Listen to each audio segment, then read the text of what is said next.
এই রাজ্যে তিনটে বেহাল অবস্থার হাল ফেরাতে হবে। একটা হলো আইন শৃঙ্খলার পরিবেশ, সিন্ডিকেট, কাটমানি, তোলাবাজি, দাদাগিরি, সব জায়গায় রাজনীতিকরণ। এই জায়গা থেকে আমরা 2 মাসে বেরিয়ে এসেছি অনেকটা, আমরা অনেকটা বেরিয়ে আসতে পেরেছি, এটা আমরা কন্টিনিউ করব। আর ডানকুনিতে লম্বা লাইন করে ট্রাকে কেউ হাত পাতে না। লাক্সকোজির কারখানায় এসে মে মাসের 4 তারিখের পরে কেউ আসেনি যে আমার মান্থলিটা দিয়ে দিন। আশা করি আপনাদের অভিজ্ঞতার পরিবর্তন হচ্ছে। Industry friendly, business friendly environment তখনই তৈরি হয় যখন আইন শৃঙ্খলা ঠিক থাকে। এক্ষেত্রে এই সরকার শিল্পপতি, বিনিয়োগকারী, বিজনেসম্যানদের সাথে ছিল, আছে, ভবিষ্যতেও থাকবে। এতটুকু চিন্তা করবেন না। দুটো একটা ছোট্ট ঘটনা, সাথে সাথেই কোথাও শ্রমিকদা, কোথাও আমার হস্তক্ষেপ হয়েছে, আমরা ব্যবস্থা নিয়েছি। আমাদের সংকল্পপত্র, আমরা যে কথাগুলো বলে মানুষের আশীর্বাদ নিয়েছি, এই ক্যাম্পেইনকে লিড করেছেন যশস্বী প্রধানমন্ত্রী নরেন্দ্র মোদীজি। সেখান থেকে এই সরকারের কোনো বিচ্যুতি হবে না, আমি প্রথম বলে রাখলাম। আরো দুটো বিষয় রয়েছে। এই রাজ্যকে শক্তপোক্ত দাঁড় করাতে গেলে এই রাজ্য রেভিনিউতে প্লাস ছিল।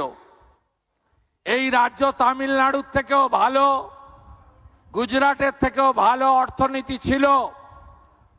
লেফট ফ্রন্টের আমলে তারা যেদিন ছেড়ে রেখে চলে যায়, 2 লক্ষ কোটি টাকা ঋণের বোঝা, এখন 8 লক্ষ কোটি টাকা ঋণের বোঝা। এই ঋণের বোঝা 4,38,000 কোটি টাকার বাজেটে 1 লক্ষ কোটি টাকা শুধু ঋণ শোধ করতে আর ঋণের সুদ মেটাতে চলে যাচ্ছে। এই 1 লক্ষ কোটি টাকা থাকলে আরো ফ্লাইওভার, আরো রোড ওভারব্রিজ, আরো ইরিগেশন প্রজেক্ট, আরো স্মার্ট ক্লাসরুম, আরো ভালো সুপার স্পেশালিটি হসপিটাল, আরো অনেক কিছু করতে আমরা পারতাম। এই জায়গা থেকে বেরিয়ে আসতে গেলে আমাদের নিজস্ব রেভিনিউ বাড়াতে হবে, রাজস্ব বাড়াতে হবে। রাজস্ব তখনই বাড়বে যদি ইনভেস্টমেন্ট আমরা বেশি করতে পারি।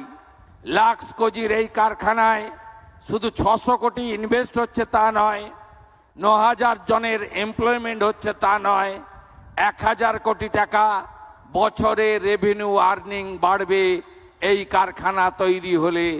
এটাও আমাদের রাজ্যের পক্ষে খুব প্রয়োজন। তৃতীয়ত, চারিদিকে কাজ চাই। 2 কোটির বেশি শিক্ষিত বেকার, 1 কোটি ছুঁই ছুঁই পরিযায়ী শ্রমিক বাইরের রাজ্যে, সবাই কাজ চায়। আশা বেড়েছে, ভরসা বেড়েছে। গত বছর স্নাতকে, গ্র্যাজুয়েশনে যত ভর্তি হয়েছিল, এবারে তার থেকেও বেশি। আগে বাবা মারা বলতো এই তৃণমূল সরকার চাকরি দেবে না, তাই মাধ্যমিক পাস করেছিস, উচ্চ মাধ্যমিক আর কলেজে বাবু যেতে হবে না, এত খরচ করতে পারবো না।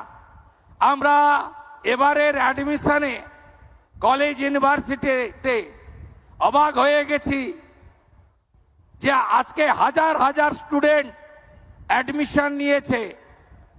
অর্থাৎ গার্ডিয়ানরা ভরসা করতে শুরু করেছেন যে উচ্চ শিক্ষা নেওয়া দরকার, কারণ বিজেপি সরকার এসেছে, কাজ পাবেন, কাজ হবে। সব সরকারি কাজ দিয়ে বেকারত্বের সমস্যা সমাধান করা যায় না। এই সরকার ত্রিস্তরীয় এমপ্লয়মেন্ট দিতে চায়। আগামী কয়েক মাসের মধ্যে 1 লক্ষ সরকারি চাকরি যেমন হবে, মেধা অনুযায়ী হবে, তার সাথে বেসরকারি বিনিয়োগকারীরা যত এই ধরনের তাদের প্ল্যান্ট এক্সপেনশন করবে, নিউ প্ল্যান্ট লাগাবে, এই প্ল্যান্টকে কেন্দ্র করে অ্যান্সিলিয়ারি তৈরি হবে, তত বেশি করে আমাদের ডাইরেক্ট এবং ইনডাইরেক্ট এমপ্লয়মেন্ট তৈরি হবে। তৃতীয়, অনেক ছেলে মেয়েরা চায় লিমিটেড ইনকামের চাকরি করব না, ব্যবসা করব, পরিশ্রম করব, লোন নেব, লোন শোধ করব, আর তার মাধ্যমে অনেক টাকা রোজগার করব। তাই আমাদের সরকার প্রধানমন্ত্রী পিএমইজিপি থেকে, মুদ্রা যোজনা থেকে, স্বরোজগার যোজনা থেকে, আমরা খাদি বোর্ডের নানা সাবসিডি ওরিয়েন্টেড লোন থেকে, আমরা এমএসএমই সেক্টর নানাভাবে সরকার গ্যারেন্টার থাকবেন, সফট লোন, অল্প ইন্টারেস্টের লোন আমরা দিয়ে এই রাজ্যে শুধু লাখপতি দিদি নয়, লক্ষ লক্ষ গুড বিজনেসম্যান আমরা তাদের তৈরি করার পরিকল্পনা নিয়েছি। এই ত্রিমুখী, ত্রিধারা, ত্রিশক্তি আগামী দিনে এই বাংলায় বেকারত্বের মোচন ঘটাবে। ইন্ডাস্ট্রির ক্ষেত্রে আমরা কি কি করেছি আপনারা দেখেছেন। আগের সরকার বিধানচন্দ্র রায়ের সময় থেকে ইন্ডাস্ট্রির জন্য ইনসেন্টিভ আসছিল। এই বিগত সরকার 24, 25, 25, 26 ভোট অন অ্যাকাউন্ট, এই দুবারে তারা ইনসেন্টিভ তুলে দিয়েছিল। আমরা জানি মোর দেন 20,000 crore আপনাদের লেজিটিমেট ডিমান্ড রয়েছে ইনসেন্টিভ আসে, কিন্তু আমরা অত টাকা রাখতে পারিনি বাজেটে। 5,000 কোটি টাকার ইনসেন্টিভ প্রভিশন রেখেছি পশ্চিমবঙ্গে আমরা ইন্ডাস্ট্রিকে প্রমোট করার জন্য, যেটা আগের সরকার তুলে দিয়েছিল। আমরা 2013 সালের ল্যান্ড পারচেজ পলিসি অ্যাকসেপ্ট করেছি।